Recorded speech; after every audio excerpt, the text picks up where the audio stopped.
for me to revisit my previous rulings, and I repeated it. So it's not correct that I never made a decision. No, whether it was final or provisional, that's really the substance of it. Maybe- Because I read the actual transcript you gave of the judgment. May I have It some says, water? Yes. yes, sorry, you want to have some water, yeah.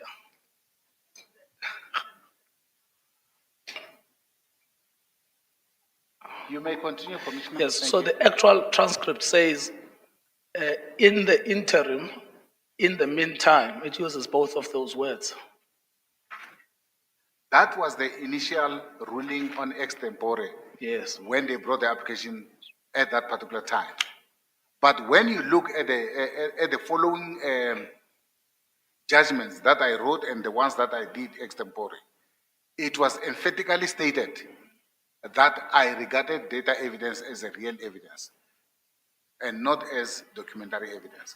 Maybe I should give you a little bit of meat to that. yes, please. It was the data which was extracted from their electronic devices.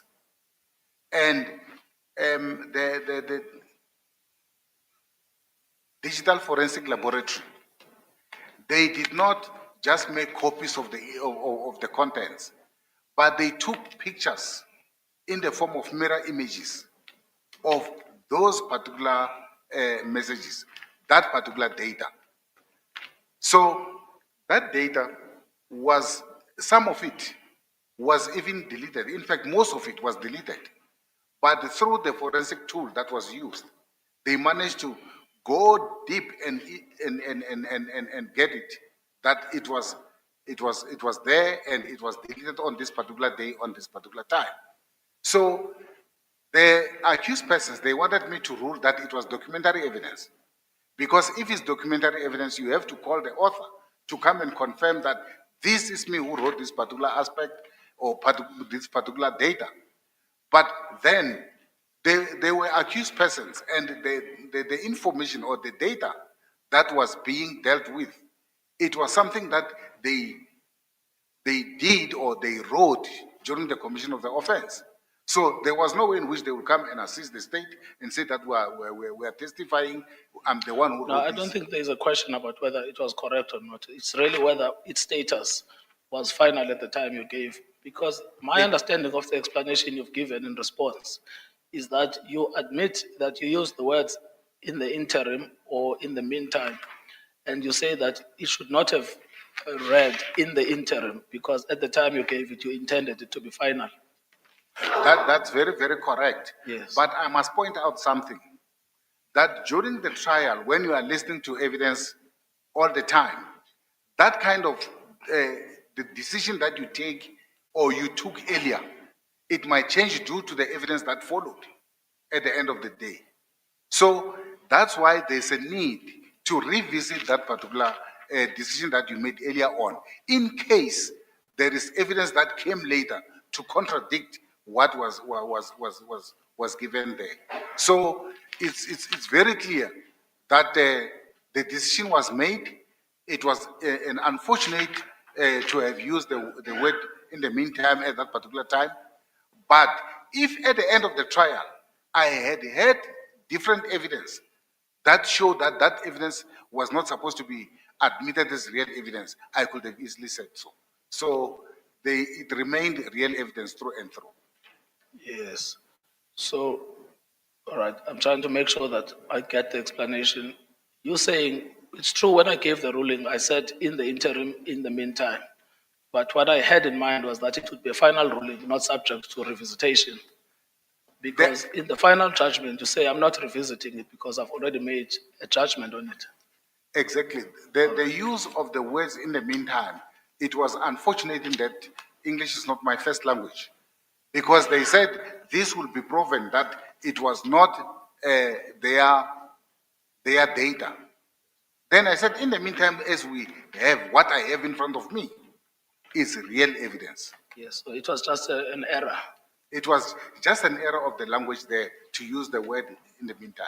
Thank you. But it was decided, I decided at that particular time that it's a Mr. real Makamu, evidence. you know, I was cautioning another candidate yesterday that once they've got the answer, there's a tendency to expand, and then the more you expand, the more you defeat the answer. So Thank I you think so much. let's leave it here. Thank you. Thank you. So- Thank you so much for the advice. Do we have questions from the virtual platform? Yes, Yes. CJ. Chief Justice, I'll wait. Or Commissioner. Good afternoon, Mr. Not from my side, CJ, thanks. Oh, thank you, Commissioner Mtweni. Go ahead, Commissioner Marumake. Thank you very much, CJ.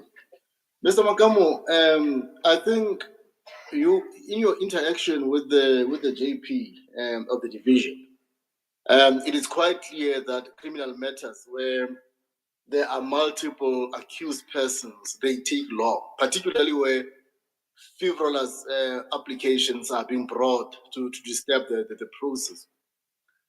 I just want to find out, given your experience in the regional court, what strategies can be used to ensure that, to some extent, these kinds of practices are dealt with, and trials where there are more accused persons can actually flow without any disturbance. Yes, I take it that parties have a right to bring applications, but what can be done from the judiciary to curb some of these frivolous applications?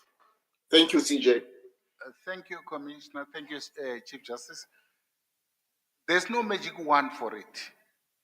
The only thing is that as a judicial officer, you must stand your authority and not tolerate some of the things that they may be coming up with to try and sabotage the smooth progress in that particular matter.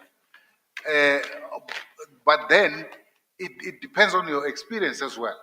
If you have dealt with these matters like I have done so many years, it's easy for me to see where they are heading to and what I will say to make sure that we continue and avoid unnecessary delays. Because even in this matter, there were delays in the beginning, but at a later stage, I stamped it out. Thank you. Thank you, CJ. Commissioner Breitenbach, did you say you have questions? Chief Justice, a follow-up on the question of Mr. Godfrey. Good afternoon, sir. Good afternoon, Commissioner. In your reply to Commissioner Godsall's question, I thought you said, but I may have misheard you, I thought you said the National Prosecuting Authority is a Chapter 9 institution. Did you say that? No, I just wanted to say that it's an independent institution. Okay, thank you. Thank you, Chief Justice. Thank you, Commissioner Breitenbach. We've reached the end of your interview, Mr. Makamo. Unless there's anything you wish to raise with us. The only issue that I would like to raise is to thank you for giving me an opportunity once again, to such an extent that you even remember that I was with you 2 years ago. So thank you for the opportunity. Thank you to all the commissioners. Thank you. You're excused. Thank you. So we take lunch now. For how long? Half an hour? Come back at 25 to 3. 25 to 3. We come back.